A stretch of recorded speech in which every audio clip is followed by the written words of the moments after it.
Salam alaikum. Donc, toujours avec les actions de groupe. Alors, la vidéo précédente, on a commencé à voir des exemples. Et on a dit que, on a vu bien sûr le premier exemple qui était l'action trivial, d'accord, qui tout simplement, c'est une action qui fait rien. Donc, un groupe qui agit trivialement ou qui opère trivialement sur un ensemble A, c'est qu'il fait rien sur l'ensemble A, il garde les éléments tels qu'ils sont intacts, aucune permutation.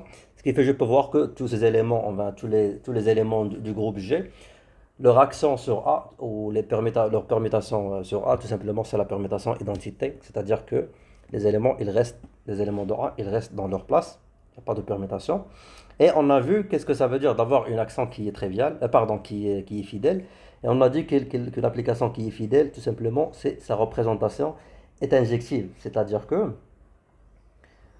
pour deux éléments distincts du groupe, pour G1 différent de G2, les permutations engendrées ou bien induites par ce G1 et G2, ils sont également distinctes. Ce qui fait que je peux voir que la représentation ou bien l'homomorphisme psi, il devient injectif.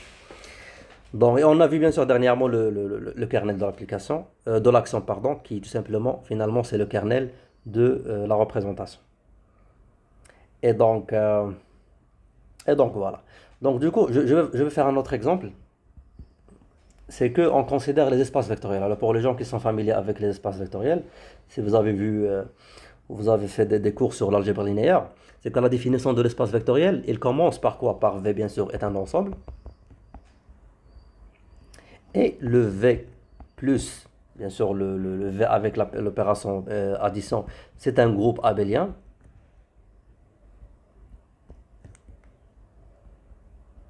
et il y a un corps, donc on va dire on a un corps, on a K qui est un corps, donc on va rappeler que le corps bien sûr ça va être une structure qui va avoir l'ensemble K, la première opération qu'on appelle l'addition et la deuxième opération qu'on appelle la multiplication. Et K, c'est un corps. Et on a une loi de composition externe, d'accord, qui va de K fois V vers V, tel que on prend, on va dire, un lambda qui est un scalaire, qu'on appelle un scalaire dans le cas de l'espace vectoriel, avec, on va dire, un vecteur X. Et cette opération externe, tout simplement, ce sera le lambda multiplié par x. Donc on va dire une multiplication qui est externe, donc une multiplication qui vient du scalaire avec le vecteur. Donc elle est externe parce qu'il sort du groupe V, donc un élément externe, et on fait la multiplication.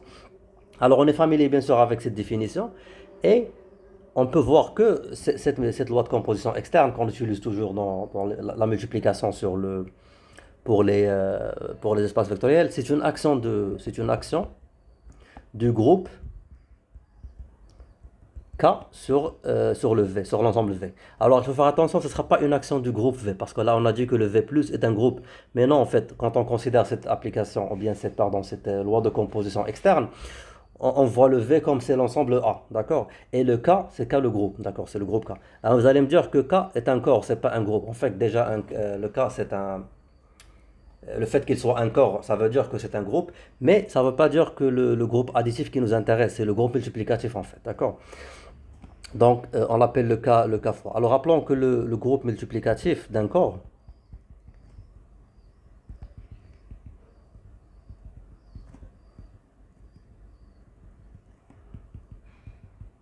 tout simplement, c'est quoi? C'est le groupe qui est créé à partir de l'ensemble bien sûr K, et avec la multiplication. D'accord? Donc, on considère bien sûr le truc, le cas avec la deuxième opération, l'opération bien sûr multiplication.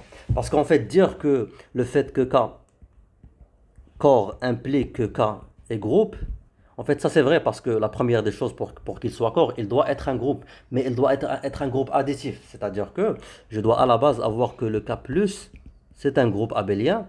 Après, les autres axiomes de corps comme la distributivité, ainsi de suite. Et donc, du coup, c'est pas ça ce qui nous intéresse. Il nous intéresse le cas multiplicatif, c'est pas le cas additif. Pourquoi il intéresse le cas multiplicatif?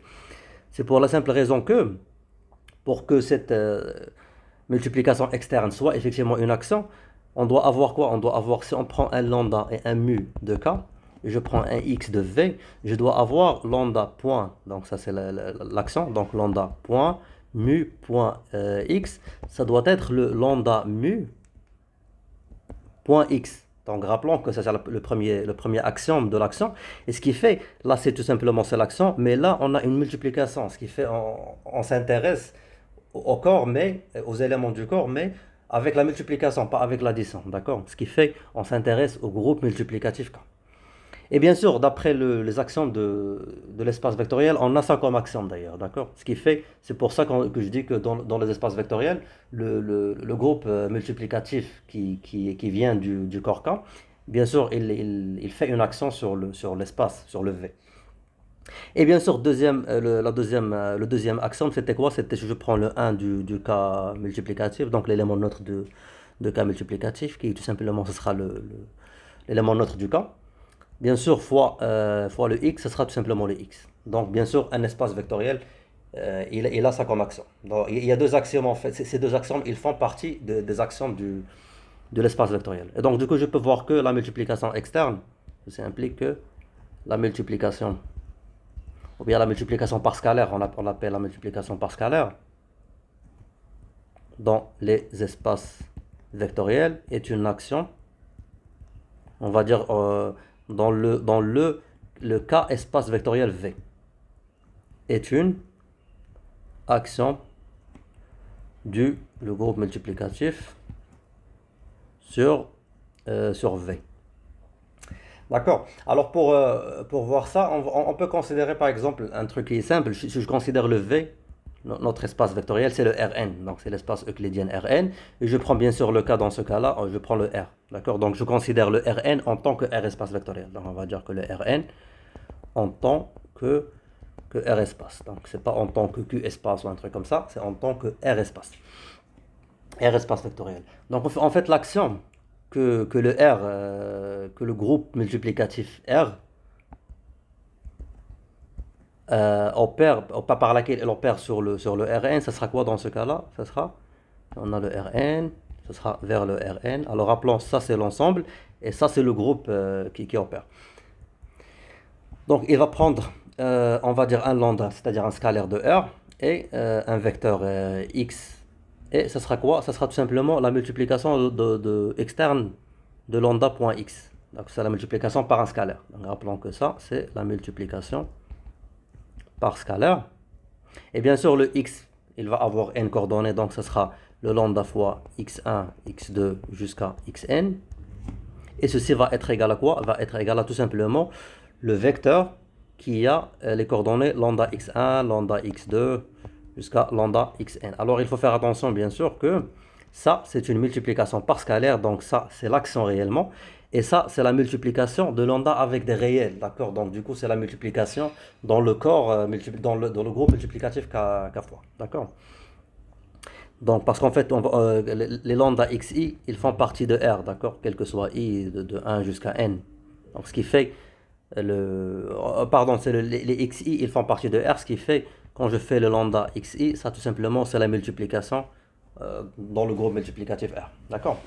Et donc, du coup, on peut voir que, effectivement, tout espace vectoriel, bien sûr, il engendre en fait une action du corps ou bien du groupe multiplicatif sur l'espace ou bien sur l'ensemble V. Et donc, voilà.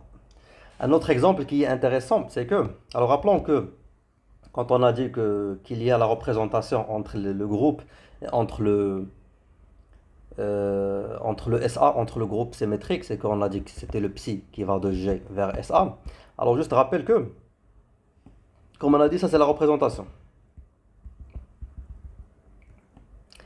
Maintenant, ce qui nous intéresse, c'est que si je prends G est égal à SA, donc je considère le groupe symétrique lui-même.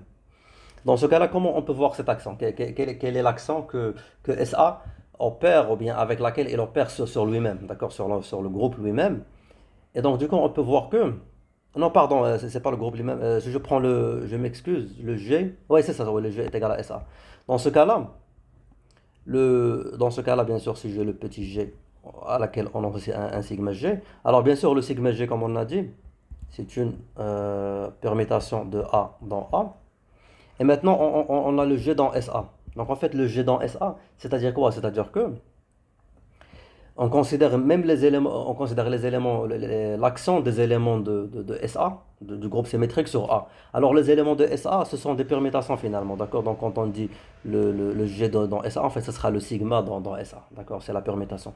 Et dans ce cas-là, on peut voir que l'accent qui va être engendré par qui va être l'accent que le groupe symétrique va opérer sur A, c'est tout simplement c'est la permutation elle-même. C'est-à-dire que quand je considère l'accent qui va de SA fois A vers A, donc je prends une permutation de SA avec un élément A, un point A, et ce que je fais, ce sera l'accent tout simplement, c'est l'image de A par sigma. D'accord? Donc c'est la permutation elle-même.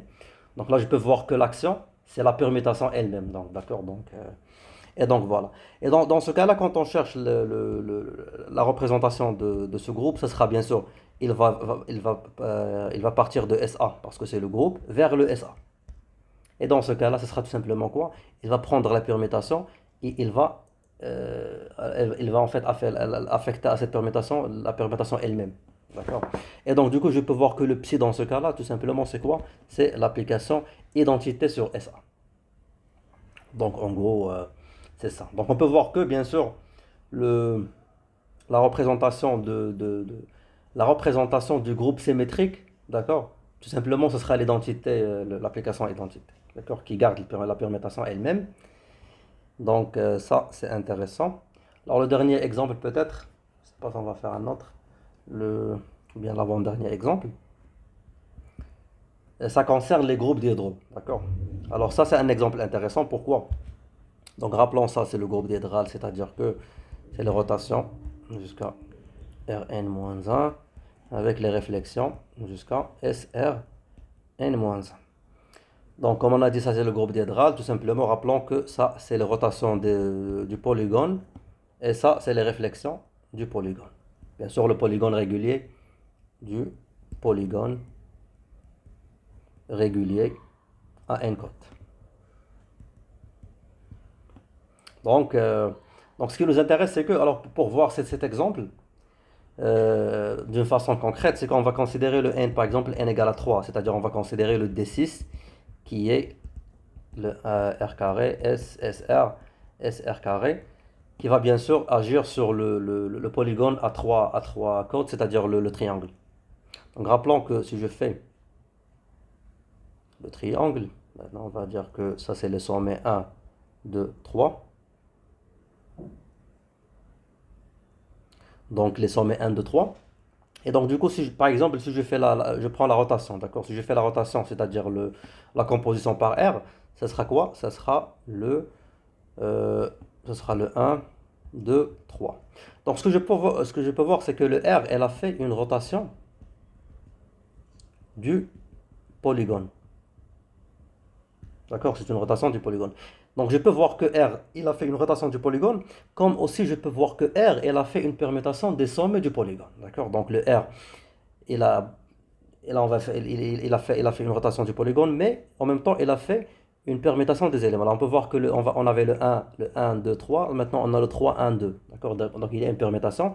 Bien sûr que le 1 maintenant est dans le 2 qui part dans 3 et 3 qui part dans 1. Et donc du coup, je peux voir que cette rotation R, qui va bien sûr du groupe qui va de parce qu'en fait il agit sur les sommets, donc ça va partir de quoi?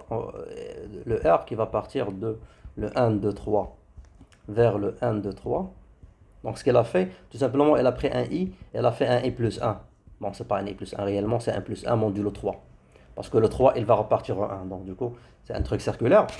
Et donc, du coup, on peut voir que la rotation, c'est une permutation dans ce cas-là. Donc, du coup, on peut penser que le groupe diédral, en tant que groupe, il opère sur les sommets. D'accord? Donc, du coup, je peux voir qu'il y a une sorte d'accent entre le groupe diédral D6 fois les sommets 1, 2, 3 vers le 1, 2, 3. De telle façon que, quand on prend bien sûr un élément de D6 qui peut être une rotation ou bien une réflexion, qui est le alpha avec un i, ce qu'on fait, on fait un alpha.i. D'accord? Et bien sûr, pour chaque alpha, qui peut être une rotation par exemple R ou R carré, ou une réflexion SR ou SR carré, et il permute les éléments ou bien les sommets du polygone. D'accord? Donc voilà, donc je pense que je m'arrête là parce que la vidéo va s'arrêter. Donc on se voit dans la vidéo prochaine pour continuer avec cet exemple là, Inch'Allah.